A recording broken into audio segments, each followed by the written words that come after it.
Time for another riveting edition of the Kaufman Corner podcast. With you, as always, David Lesky from Inside the Crown. Our friend Les Norman, former Kansas City Royals outfielder, host of Breaking the Norm with you. My name is Soren Petro from Sports Radio 810 WHB. Let's talk some Royals baseball. Can they still make the playoffs? Certainly a couple of nights ago, it felt dire. We will talk about what it will take for them to get to the playoffs as Matt Quatraro shifted his approach to managing like it's the playoffs already. What role does emotion play in baseball? Is this team lacking it?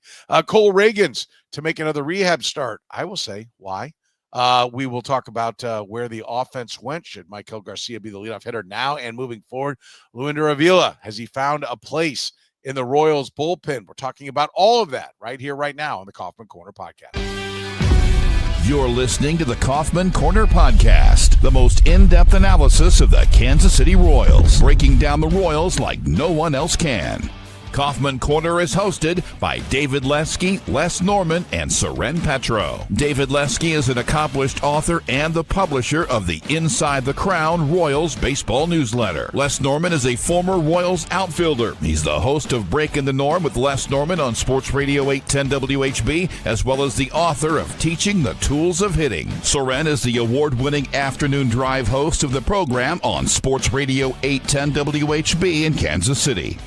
Kaufman Corner is proudly brought to you by David Starnes Allstate Insurance, covering all the important things in your world. Home, business, life, and even the fun stuff as well. Motorcycle, boat, ATV, you name it, get with Dave and he'll have you covered. Give Dave and his crew a call at 816-781-7331. Visit them online or stop into any of their locations, including North Kansas City, Liberty, and Branson, Missouri. Don't put those insurance needs off any longer. Get with Dave today. He'll give you peace of mind for the things in your life most important to you. Now, here are your hosts, David Lesky, Les Norman, and Soren Petro.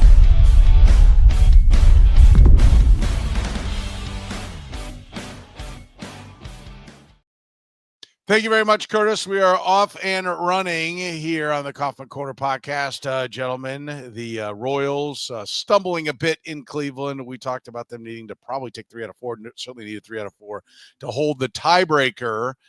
David Lesky, do you still see a path now that they dropped the first 2? They have gotten the third game, but dropping the first 2, did that end it for you? Or do you still see a path to the postseason?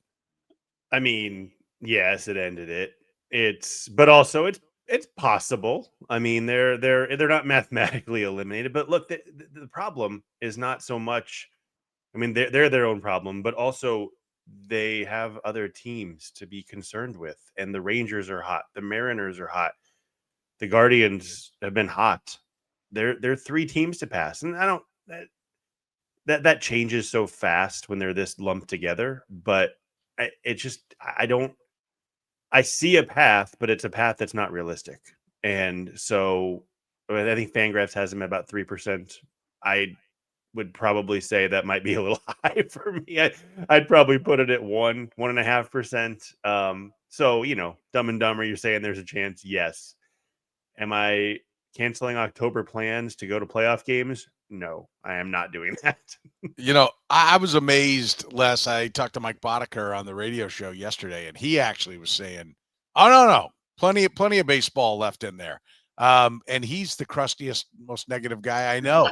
So I was like, where is this coming from? Do you see a path to them, now getting right here in the midst of a very difficult part of their schedule? Yeah, I want to. I absolutely want to. I mean, I want more than anything to be watching October baseball at the stadium. That would be fantastic. Mathematically, like David said, yes, absolutely.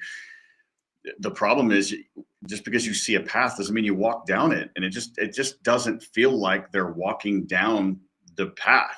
Again, I know we're getting ready to talk about emotion, like you said in the lead in, and I get on these highs of look, and I'm not a fair weather guy. If they win, I'm super happy. I'm always looking for patterns. I'm looking for emotion. I'm looking for fight. I'm looking for grit. I'm looking for all of those things. And I feel like only one comes or this comes. And so can they win? Yeah, absolutely. But I just don't feel like, along with these other teams, that are playing well at this time. I just don't see one, maybe two, but I just think the odds are against them getting over all three. And I know they got the Seattle tiebreaker, and that's great. But again, Seattle's winning too, and they're just a better team. And right now, even though we played well against the Rangers, right now the Rangers are a better team. And for some reason, even though it's close, I feel like Cleveland plays better against the Royals. And they don't even have the greatest lineup. Kyle Manzardo could play by himself almost and drive in enough runs to beat the Royals pitching. So I think they can. I just don't see it happening. Yeah, look, we've called off all the games that they were supposed to win, David, and where it is, and that okay, the Angels, get healthy, and they didn't do it, and you kept going, okay, there's more games. I mean, do you give them any shot of getting hot against Philadelphia, Seattle, and Toronto? I mean, is there any reason to believe? Is there Mac Quatraro? I know we talked about it. He 2 innings with Lucas Erceg. Is there playoff managing that can help make up the gap right now that seems to be there between them and the top teams? I think that's the only way to do it. And again, it's possible. And we've seen this team just turn on a dime both ways. I mean, when they lost their 14th game of the year, they were 8-14. They lost 3 in a row in Detroit. They'd just been swept in New York. That's 6 in a row. Then they faced Tarek Skubal on that Sunday. This is back in April.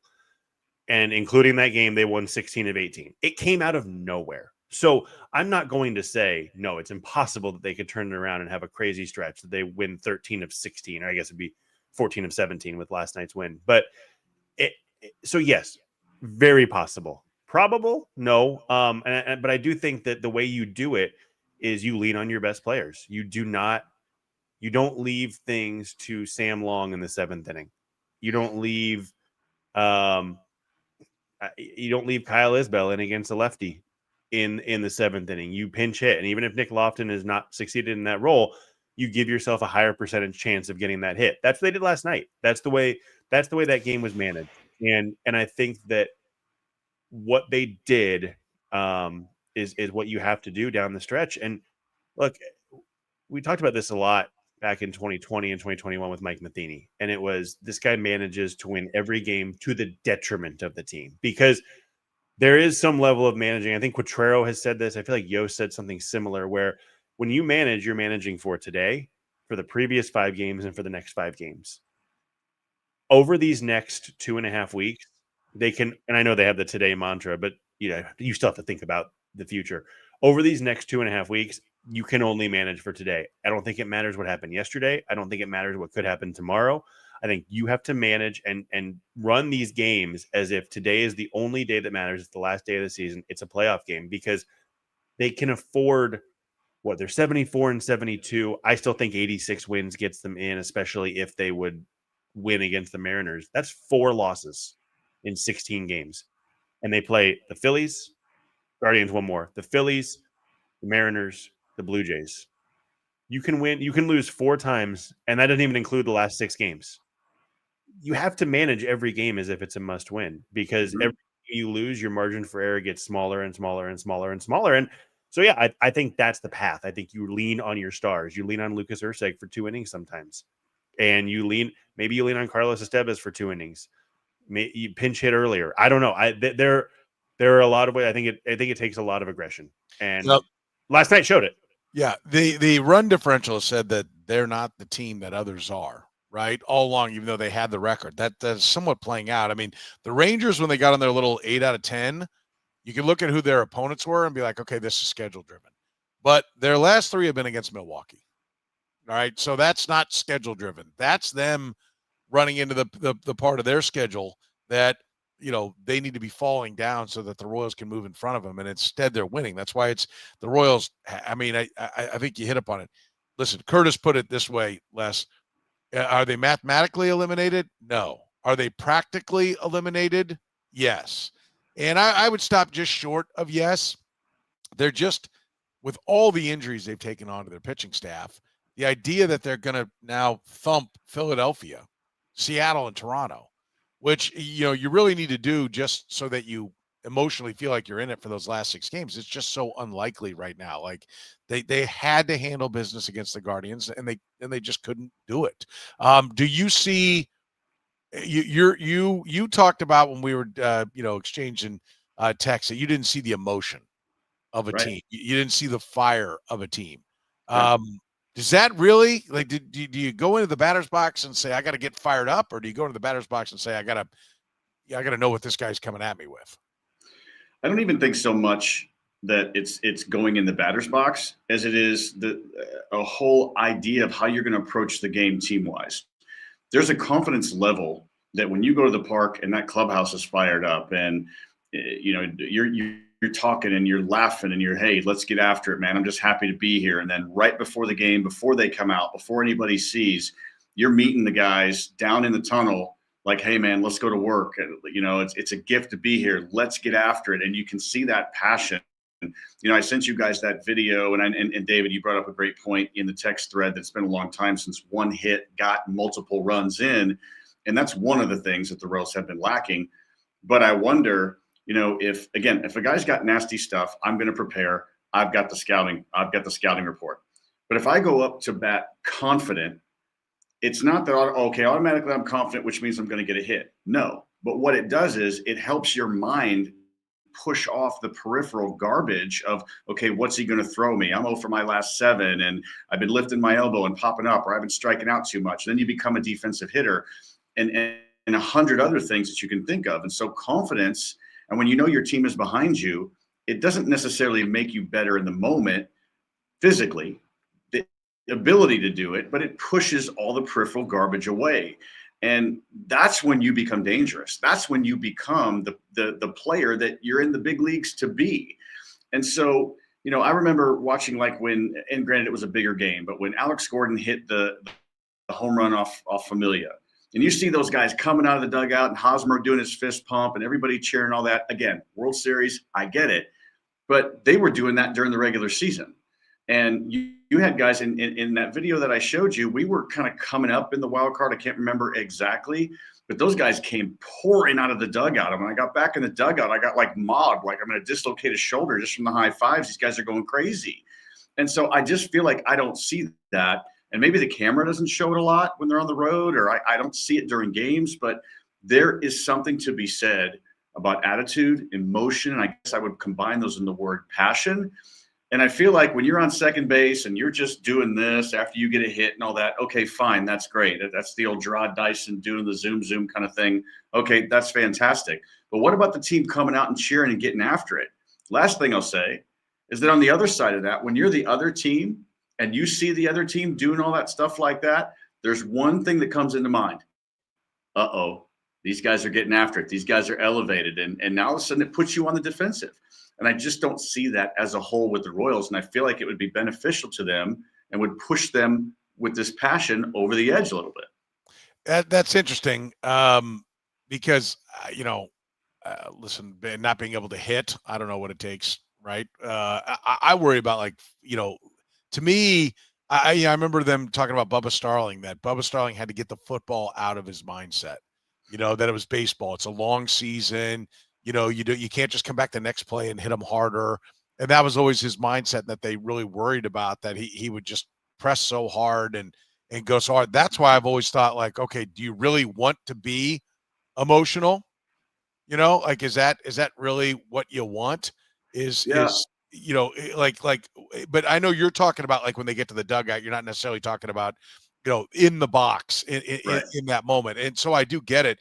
But I mean, I believe that's been a big topic with the Chiefs, right? That they came flat in the first game. How do you come flat in a national TV game, coming off the Super Bowl, the beginning of the revenge tour, division opponent, and all those kind of things? And they've been talking a lot about that. I'm a believer that success, being in a good situation, creates that. For football, I think if your coach can dial up a great play, I think part of the problem with the Chiefs was Andy Reid and Steve Spagnuolo didn't have good game plans to start the game. And so they were in a bad situation. So how do you get fired up when you're we can't, they're just walking down the field on us. Yeah. Oh, okay. Let me get fired up, guys. Come on. Yeah. Let's go kick their ass. We know what we're doing is not working and we don't have the page to turn to just yet. Mm-hmm. Baseball's a little different in the sense that it's, there is preparation obviously that goes into preparing for that pitcher, but I feel like the fact that they're not having success, they kind of know it's over, right? Isn't this the indication that they know it's over? Like they're not fired up because they see that's too big a hill to climb? Yeah, David, I'll let you respond to this, but I'll say there's a difference between emotion and passion. Whereas emotion, it's like there's a difference between happy and joy. If things are going good in my life, I'm happy. If things are going sad or bad in my life, I'm sad. But joy can be a choice. I can find joy in difficult situations with a broader perspective. And so I'm not saying they don't get up every once in a while, they don't get down, but emotions can let you down. If you get too high and then something bad happens, then you're going to end up the roller coaster down where you're going to get too low. Where I'm just talking about passion and getting after it instead of, well, I just want to kind of show up and do my job and hopefully we'll win today. That's what I'm talking about. I just kind of feel like it's this. And again, I'm not in that clubhouse. I don't know. I'm not accusing anybody of anything. I'm just telling you what it seems and feels like as I watch these games, that it's just because it's different. It's different watching a Yankee game. It's different watching the Phillies play. It's just different watching these teams that are going to be in the playoffs. There's an electricity around the dugout. And when you see different things and when you see, just going out to second base, like I said, oh, okay, I got a hit and that's great. And I got a double and I'll do all that. So I don't need emotion. I need passion. I want to see passion because that means even if the game plan's not good, you're still up and you can still overcome. If you're emotional and things go bad, then it's easy to say, oh man, this sucks. We're leaving this pitcher in, or this sucks. We're doing that. Or I want to see the passion versus the emotion. David, you got a thought on it? Yeah. I mean, one of the things that you hear a lot, teams always look lifeless when they're not hitting because what is there to cheer about? Right. And like the last 12 games, the Royals have scored 34 runs and 11 of them came in one game. And I will say, I don't know. I was there that night. They were pretty crazy. They were pretty raucous in the dugout when they were scoring some runs. And maybe it is the difference between emotion and passion. Maybe they're too high and too low. So I think that's a big part of it. I also think this team is fairly stoic in general. And, maybe that's a need. Maybe that's an offseason need for somebody. Salvi's that guy, but, maybe it's just not wearing off on the team like it should. But like Bobby Witt is a quiet guy. Vinny Pasquantino is not quiet, but he's also not that guy. Mm-hmm. Maikel Garcia is that guy, and we see it. We see it a lot from him. But other than him, I'm trying to think on the roster who is that guy, and they don't have that mm-hmm. boisterous personality, which I don't know. I don't know if it's a problem or not. I mean, they didn't have it last year either, and they won 86 games. They scored a lot of runs until Vinny got hurt. So I think that some of that is personality driven, some of that is results driven. But I do think that, yes, it's a mindset. I mean, talk about pressing and the confidence and all that. I mean, think about MJ Melendez. He's not a good big leaguer. We know that. I'm not saying that, but he had a 700 OPS on the dot for 3 years, and then comes in this year, starts off slow. Do you really think he's a sub 200 OPS? I don't know what he was this year. I think it was sub 321 OPS. Do we really think he's a 321 OPS guy now? All of a sudden, I don't. I think he looked at the scoreboard, and I think the confidence just zapped. And so I do think that there's something to that for sure. I think thinking about it a little bit more, yeah, they probably need that guy. They probably need somebody else to team up with Maikel Garcia. That's not Salvador Perez, to bring some passion to this team. And I haven't. Harrison Bader is a guy who's crazy. Maybe he's the guy to target in the offseason. But I would have no problem with that. I don't know what he's going to get. Probably way too much money based on his season. But I think they probably do need another guy who's got that personality, who's a little bit more out there and a little bit crazy, and other teams may hate a little bit. And I think that is one personality I think they're missing on this team. Yeah, I think that's a fair point. We will talk about the Cole Ragans start in Omaha. Is this really where he should be starting? We'll do that after you hear from our friends at David Starnes Allstate Insurance.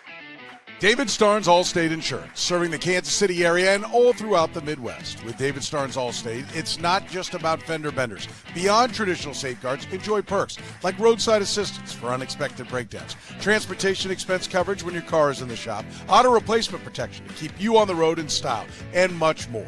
You can give Dave and his crew a call at 816-781-7331. Visit them online or stop into any of their locations, including North Kansas City, Liberty, and Branson, Missouri. David Starnes, Allstate Insurance.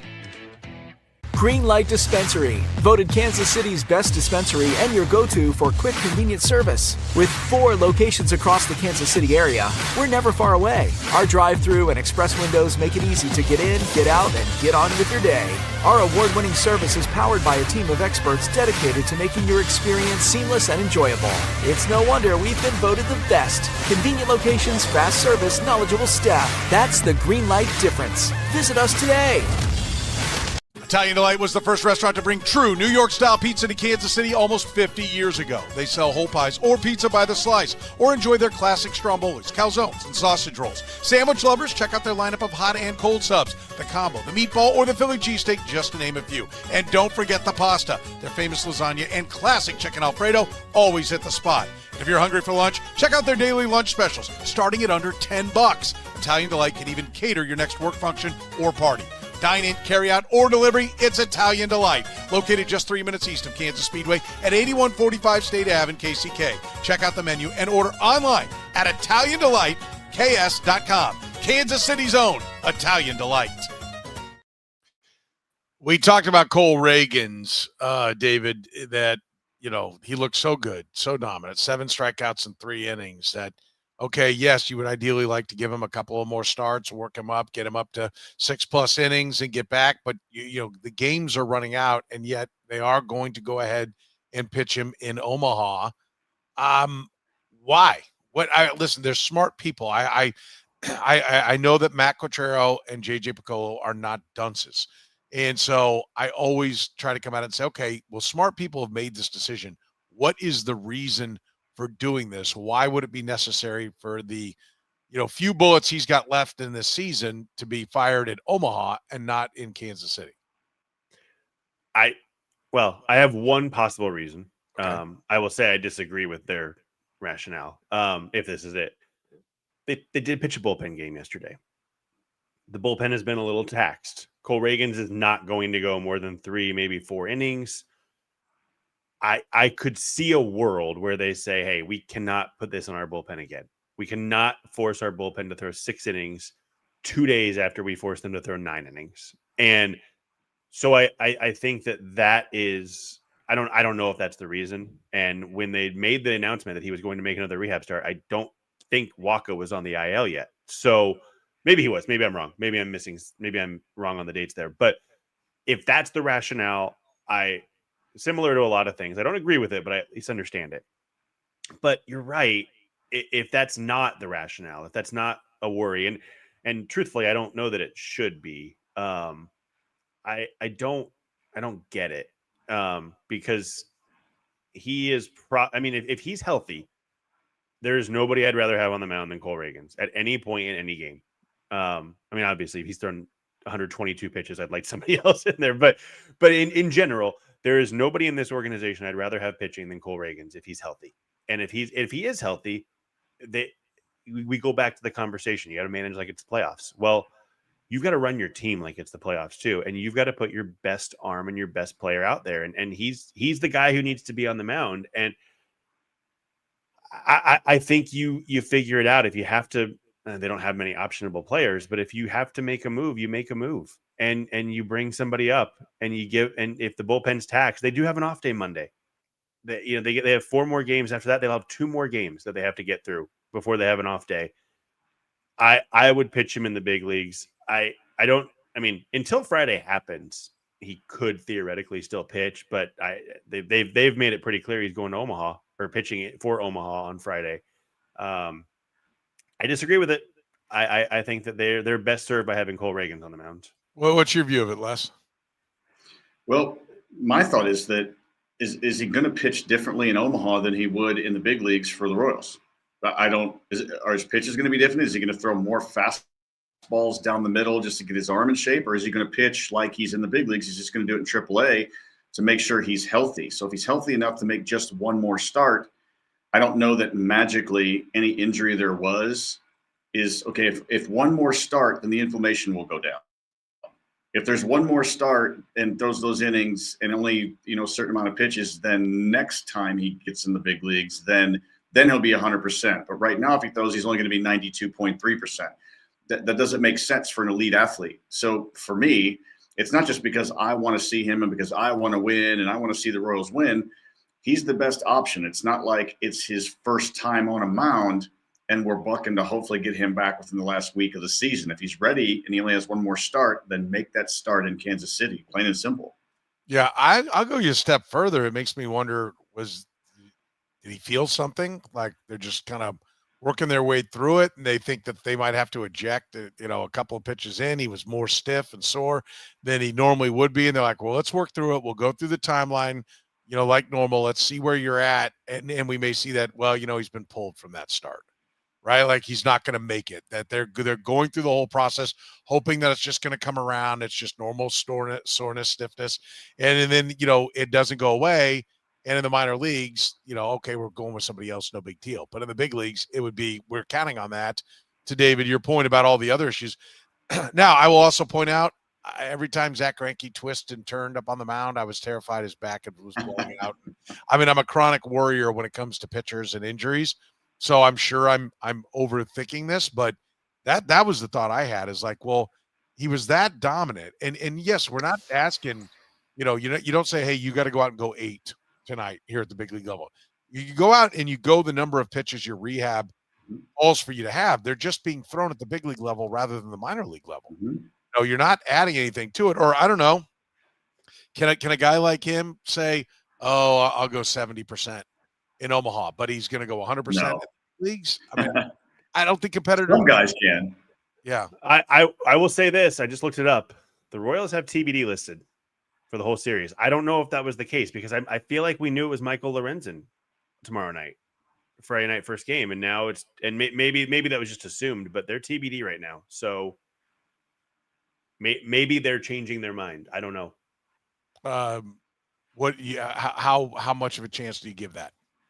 I don't know, 10%, 2%, roughly their playoff odds. I guess I don't think it's going to happen. I'm just saying, I don't know. I can't remember now I'm trying to remember what I saw, if they actually had starters listed for this weekend or not. And now it's TBD. It could have been TBD before and people just assumed it was Lorenzen because he pitched Sunday.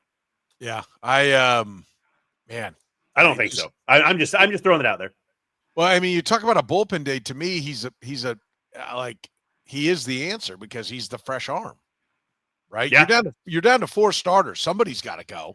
Yeah. Well, and I think too, you look at the bullpen usage the last few days, everybody pitched last night except for, actually, they only pitched 5 guys last night. Yeah. Schreiber, Clark, and Lynch. And I'm guessing they wanted to stay away from Lynch because he threw 61 pitches on Sunday and Monday.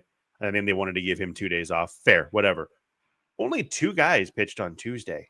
So, I could see that being their thought process. Yeah. I think it's an incorrect thought process if it is. You look at the bullpen too. You've got guys who can go multiple innings.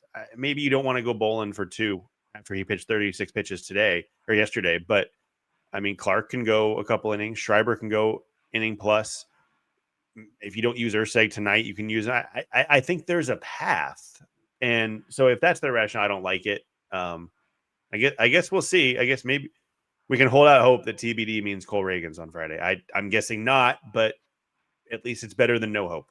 Yeah. I think he is the best option. It begs we'll know in a few days what it means. But I do just look at this and I look at the depth chart of the Royals and all the lines through pitching that are out right now. And you look at the rotation. The 1 is Maikel Lorenzen. The 2, one of the depth charts I look at, just bumps up whoever is your top guy. So Lorenzen is your 1, Bergert's your 2, Cameron's your 3, Kulik's your 4. And you don't have a 5. and we're scratching our head. We're not scratching our head, but you're like, oh, do I see a path? No, I mean, I frankly don't. And Cole Ragans is that path. And listen, is it as simple as Cole Ragans pitching in Omaha is a statement that we really, honestly, it's gone. Like they are acknowledging that their chance of getting there is done. Nobody will tell you that. Absolutely. Nobody's going to say that. Nobody's going to fess to it. Absolutely. But I did not realize the depth chart that you just read. So now I'm to the point that, wow, maybe they are in a situation where they're not that concerned to the point that they feel like they need Cole Ragans to come up. They're just going to ride with what they have. And if they don't make it, they don't make it. And their plans are, okay, what can we learn the last 2.5 weeks of the season? So next year we can kind of tweak this thing and get them right. They don't want to, maybe also there's a part of it where if they bring him up, maybe they're a little bit nervous right now because Cole Ragans is a bulldog. He gets on the mound, stay away from me, don't come talk to me. I want to get after it. And maybe in Omaha, he doesn't reach back to hit 97 to blow it by a guy. Maybe he stays at the 91, 92, whereas in the big leagues, he might be sore, but he's in a game because he's such a competitor that, okay, I'm going to reach back and I'm going to throw 99 on this one. Maybe that's what they're afraid of. And so they're not going to worry about Cole Ragans and trying to help this playoff push. Now that, Waka, Lugo, Bubic, him, they've got all these guys that were supposed to take them to the playoffs. Now they're all hurt. And so they're probably maybe just not going to put all that eggs in the basket because sometimes you get one of your best guys out there, but he'll hurt himself. He can't be trusted because he's going to push too hard. So I think there's a point to what you're saying. I don't think it's as blatant as, yeah, we know we're not going to make it. We're just going to do this. But I think in a way they realize it and they're not going to they would rather have Reagans for next year and not give him a chance to bury himself with an injury. Yeah.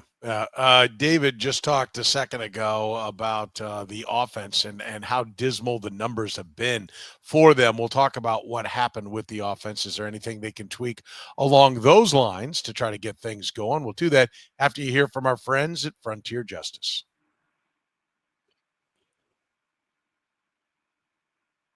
This episode of Kaufman Corner is brought to you by Frontier Justice, where freedom is a lifestyle grounded in safety, responsibility, and respect.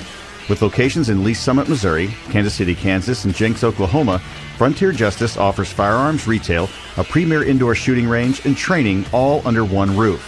Whether you're new to shooting or a seasoned pro, you'll find expert staff, top-tier gear, and a strong sense of community. Faith, family, freedom. That's what Frontier Justice stands for. Visit frontier-justice.com to learn more. Northland Injury Law, Kansas City's Google 5-star rated personal injury lawyers, serving KC for more than 40 years, voted Kansas City's #1 accident lawyers, helping people with serious injuries from car accidents, work accidents, falls, and other personal injuries. Northland Injury Law doesn't get paid unless they get money for their client. Don't wait, get compensated now. If you have a case, text HURT to 22222. That's HURT to 22222, or call 816-400-HURT. That's 816-400-4878. The choice of a lawyer is an important one and should not be based solely upon advertisements. David Starnes Allstate Insurance. Elevate your coverage, elevate your confidence, and drive worry-free. Covering all the important things in your world: home, business, life, and even the fun stuff, as well as your motorcycle, boat, ATV, and you name it. Get with Dave and he'll get you covered. You can give Dave and his crew a call at 816-781-7331. Visit them online or stop into any of their locations: North Kansas City, Liberty, and Branson, Missouri. Don't put those insurance needs off any longer. Get with Dave today. He'll give you peace of mind for the things in your life most important to you. David Starnes, Allstate Insurance. David, where did the offense go? They started chasing again. No, I mean, it's more than that. But truly, that is a big part of it. I mean, they were from the start of the second half until 2 weeks ago, they were one of the best teams in baseball at laying off bad pitches. They have the 8th highest chase rate since then. It all adds up, and some of it goes back to the confidence and getting antsy and looking at the scoreboard and all that. And I think that's a big part of it because, I look at Monday night's game where they were almost no hit by Slade Ciccone. Great name, terrible pitcher. And they had a pretty good approach actually. I don't think they had a bad approach during that game. They didn't chase. They hit some balls hard. They just didn't fall. And sometimes that happens. And I know people don't want to hear that, but they did. They had a bunch of hard hit balls that got caught. They laid off bad pitches. They swung at good pitches. It just didn't work. And they'll have these stretches where they go back to that offense that was 2 weeks ago, where they were laying off everything. But when it doesn't work, they just revert back and they swing at everything. And I mean, on Tuesday night, I think it was the third or fourth inning, I was looking at the numbers. Same thing. It was the same thing against who was the pitcher on Joey Cantillo. And the chase rate was down. They were hitting the ball hard. It just wasn't falling. I looked in the third or fourth. They had a 21% chase rate. They chased 35% in that game, which means from the 5th, 6th, 7th against him, it was just flailing at everything because they went away from their approach. And some of it is guys just get cold. Like Mike Yastrzemski has cooled off considerably. Maikel Garcia has had a rough stretch. He had a couple hits last night, but he's had a rough stretch. So that's part of it. Bobby Witt being out for 3 games doesn't help. But their approach has reverted back, and you can't sustain offense over the long haul if you're chasing too much. Unless you have insane power, which they don't, you can't do it. And they've started chasing again. And I think there are a lot of other issues, but that's number one to me. The discipline's been bad. David, how about this? Like I've always said, one of the most important things for any major, professional sports, but also like high level college is looking in the mirror and being honest with what's looking back at you. Right. And I think if you look in the mirror right now as, a hitting crew and what's looking back at you, what you see is that 45 games where they hit, you're not accurately, you're sucking in your gut. Sure. Okay. Like, you're fat. Let the gut, let your exhale and take a look. You got some sit-ups to do. You need to get to work, cut the calories. Let's go, fatty. Is not getting it done, right? Like it's not. And that's what I kind of feel like. It was so great. And I'm asking the question, I'm not saying it, but I'm pondering, is it that they just weren't that good? That was the hot streak. And everybody wants to go less, okay, that's who we are. And in reality, it was, the chase rate was down because they were just kind of a bunch of guys all got locked in. But in reality, the offense just isn't good enough. And what they were for the first half of the year is more of who they really are and how this organization should view their bats as they look ahead to win that whenever it comes time to look ahead to 26. I think enough guys on this team actually are good enough that they don't have to suck their guts in. The problem is that they do it anyway. And I'm still trying to figure out and understand. Look, Maikel Garcia, Bobby Witt, Vinny, Salvi at times when he's like better Salvi. Yastrzemski when he's hot. Frazier has shown that a little bit that they don't need to chase. And so when these numbers go up and they start chasing, I don't understand it. I was watching Cantillo pitch as well. And okay, he threw a lot of changeups, which look, that's hard to hit when you're facing something, even if you're only facing 90 miles an hour, but then they throw a changeup that fades away. It's tough to hit. The problem is that a lot of his changeups were so far out of the zone that you saw them out of the zone early, and they were chasing those because they were guessing. And when you're guessing on a ball that's so far out of the zone, like Salvi did it a couple times last night, you're not thinking patiently. You're not trusting your hands. You're guessing. And when you're guessing, you're playing to not lose instead of waiting for a good pitch and driving it. And the thing that I don't understand, what's the hitting coach telling them? Or is he telling them, but they're not listening? Hitting is contagious. Not hitting is contagious. But are we not grown adults here, and we not big leaguers here, that understand that you shouldn't press, you shouldn't chase, you shouldn't swing at bad pitches? Trust your hands. You don't need to get inside your head. And so my confusion here is it 9 guys that are doing their own thing, or is it 9 guys with different abilities, but there is a game plan because they are a team and we are all facing the same pitcher? So then why are most of us always chasing? I don't understand that. I see that pattern a lot. And when you have that pattern, this is what you get. You flirt with greatness And then you end up 4, 5, 6 games out, and we're always talking about, oh man, they were close. Wait till next year. Yeah. You kind of cringed, David, when I brought up maybe that's not who they are. Like, do you?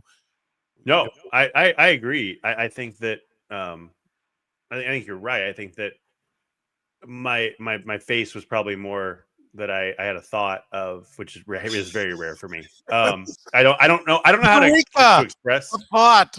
It happened, and I wonder a little bit, like, this offense is the numbers for this season are not good, right? Like, it doesn't matter if you had a 37 game stretch or an 80 game stretch. The numbers are what they are. You are what your record says you are, all that, whatever.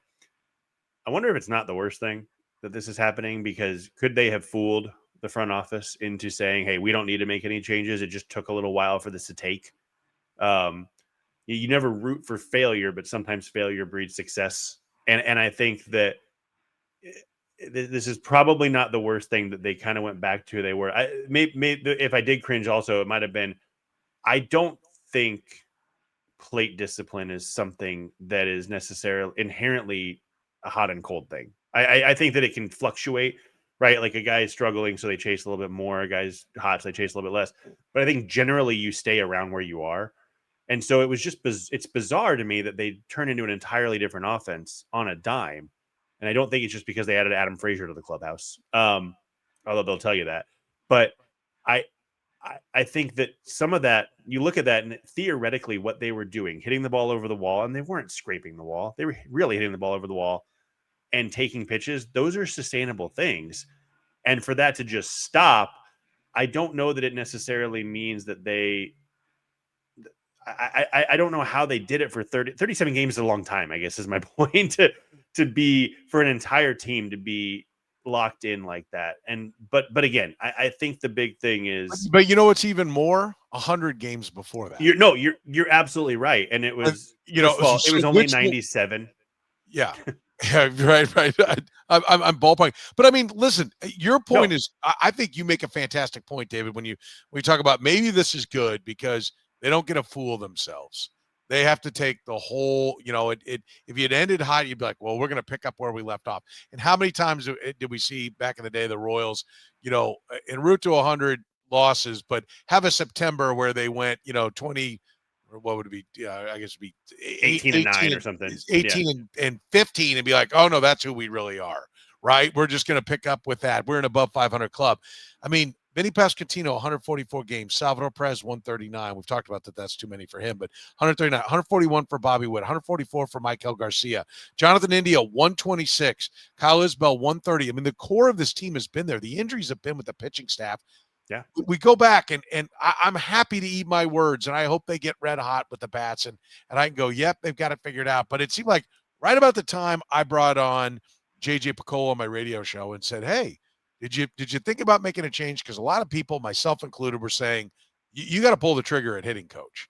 He said, no, we've always believed in our people, and it was a good moment, and I like that. I don't want anyone to get fired, right? I like that the general manager got to come on and say, no, we stuck with our guys because we believe in our guys.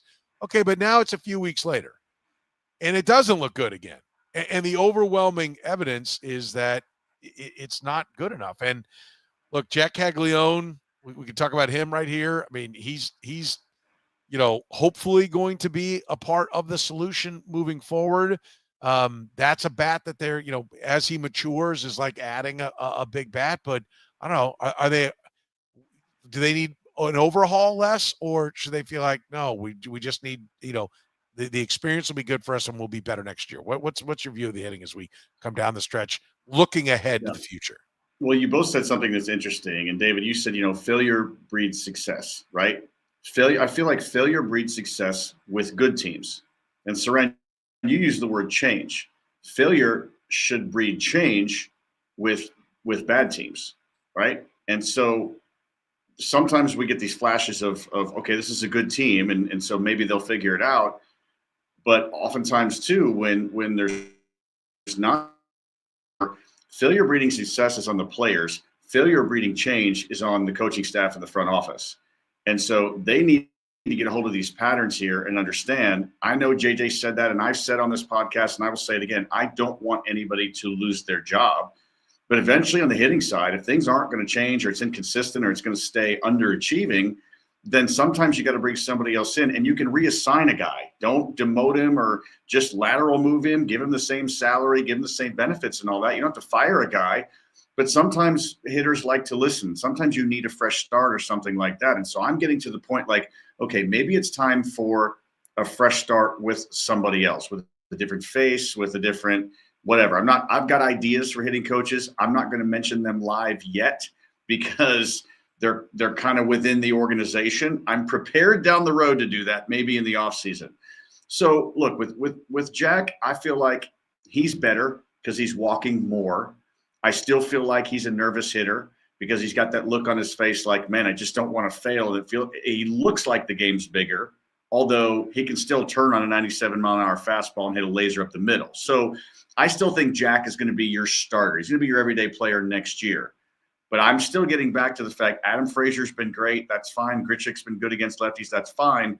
But we've got to do something about signing a bigger bat. We've got to do something about overhauling the approach offensively, because if we just continue to ride this out and we're going to do the same approach and the same drills and the same ideas next year with the same hitting coach and the same processes, then we're going to be talking about this 1 year from now. It's not going to change. It's that definition of insanity. So Jack probably needs to play winter ball. He needs to go somewhere and play winter ball if he needs to, or he needs to work somewhere like Garcia stayed in town and worked on his swing, and look what it did. That Jack needs to do that. Jack needs to go see that guy, whoever it was. And so I think there's hope in that, but there has to be change. We can't just continue to ride the same train. Jack Caglione playing every day. I think he's got 5 walks and 4 strikeouts since coming back up. So Les is right. Like, the plate discipline is there. That part of the equation is there, but none of the production is there. There are no extra base hits, right? Like, so is the walking coming at the cost of, what he's being paid to do? I mean, I listen, I know we all got excited, and when you put up these prolific numbers, you're like, oh, we got a superstar. I'll go back to what I was told when he was drafted. Think left-handed Salvador Perez. Okay. And so, which, that's a guy that just is not going to have, that kind of, great plate discipline. That's what I heard. He seems to have the plate discipline, but right now he doesn't have the power. Where do you sit on what Caglione is right now, David, with what you see? Well, I think one of the things, and again, nobody ever wants to hear this, but he's hitting the ball hard, at least still. He's lifting better as well. Since he's come back, average exit velocity of 91 miles per hour, which is, you're going to be fine there. His average launch angle is still bad, is the problem, -5. Now, some of that is he had one ball that the other day was -66 degrees because he hit it off the plate, basically. He's got 20 at bats. So the averages are very heavily skewed by one batted ball. So maybe ignore that for a second. But the one thing that I keep coming back to with Caglione that somebody told me early in the year was this is the first time he's played and only hit. And so he's a work in progress. He's still, even though he tore through the minors and was and didn't seem to need any more time in the minors to hit, he's still developing because he has been so focused on pitching and hitting for his entire career until this year. I mean, until he got to the Royals, but he pitched last year in Florida. So I don't know that you can necessarily say that this is a guy who this is who he is, because, like Shohei Ohtani started hitting. He was always a great hitter, but he became a phenomenal hitter last season when he only DH'd. Caglione is only hitting now. And I'm not saying he'll be Shohei Ohtani. That's not the point. But I do think that there is some development that can happen there that wasn't able to because his focus was so split between those two. So I don't know that you can't say that he won't become you can say that he won't be a disciplined hitter. But I do think it's worth noting that as a more disciplined hitter, the ball is not being hit as hard as often. and he's deliberately taking pitches. Last night he worked a walk. It was a great walk. It was very useful. He got on base. Tyler Tolbert pinch ran, stole the base door, all that. He also took a 3-1 pitch that if Jack Caglione is in his final form and is the masher for the Royals, I don't want him taking a 3-1 pitch that he can crush to over the wall. I want him swinging at that pitch. Absolutely. It was a strike. It was a hittable pitch. I think that there is a difference between disciplined and passive, and I think he's a little bit too passive still, which is working okay because he's getting on base, 364 on base, I think, since he's come back. Five walks and 22 plate appearances will do that. But he's got to figure out, and this is a development thing. He's got to figure out the difference between the pitches you should swing at and the pitches you shouldn't. I don't care if you take the 3-0 pitch, whatever. That's fine. You're a rookie. You're hitting 150. You should not have the green light on 3-0.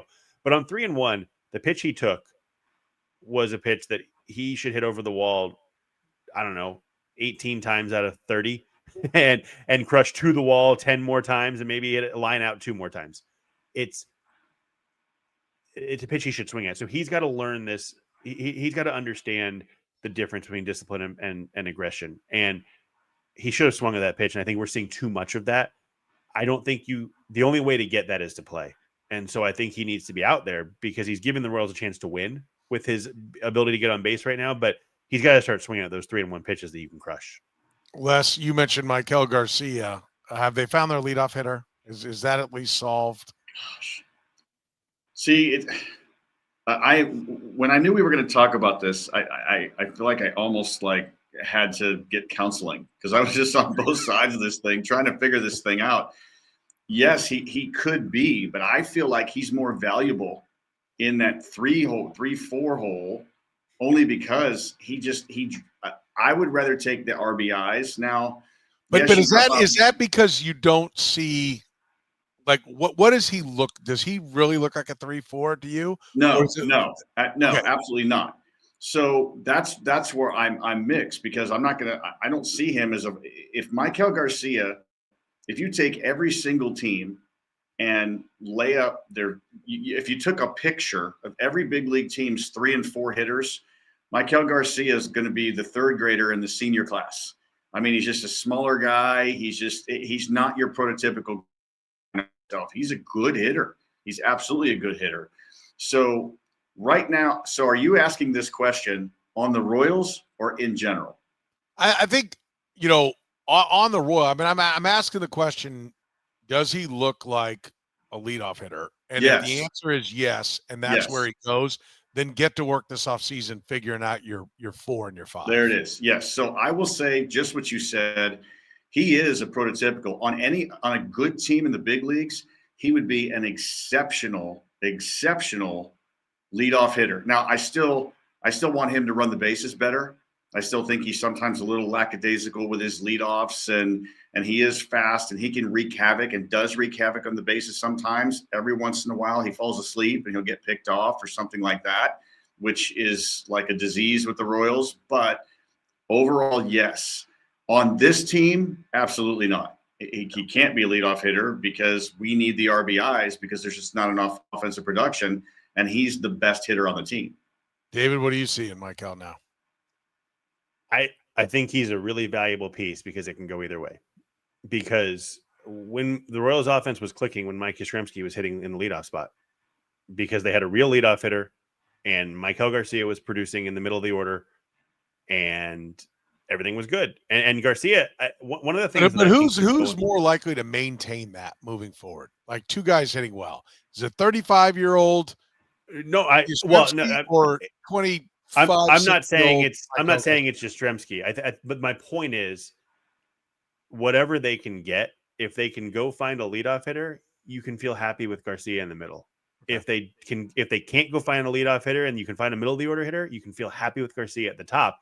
And so that allows them a lot of flexibility this offseason. I mean, they went out this past winter, and they said, we have to find a leadoff hitter. And they got stuck with Jonathan India. And it didn't work out. I understood the trade. It made sense. I liked it. It didn't work. When you have no flexibility, you put yourself into a corner where you can put your eggs in a basket that doesn't work. They have flexibility now because Garcia can do either. And one thing that I'm seeing from him, and I think we'll see more as he learns big league pitching more and more, he's understanding those pitches that he can turn and burn on. And he has 16 home runs and 8 since the break. And the reason that he has 8 since the break is not because he's an insanely powerful hitter, but it's because he's gotten better and better at identifying the pitches out of the pitcher's hand that he's going to be able to load up and crush. And he's gotten better about understanding out of the pitcher's hand the pitches that he can't. And so you see him kind of change the approach on the swing, and it's more of an inside out swing. And so I think that allows him, I think, to thrive in the middle of a lineup. But also, if you can go find a 4 or 5 hitter, put him at the top. Either way, you're good because he can fit either side. Luinder Avila. Let's close with him. They found a bullpen piece, or is this? They should close with him. No, I'm just kidding. Where do you sit, David? Bullpen or rotation? I have a hard time seeing him as a starting pitcher long term. I understand why you develop a guy that way. I totally get it. But this is a bullpen arm, and he's different. What I like about him, a number of things, but one of the things is that he's different than most bullpen arms. He's curveball first. I was looking it up this morning. Pierce Johnson is curveball first.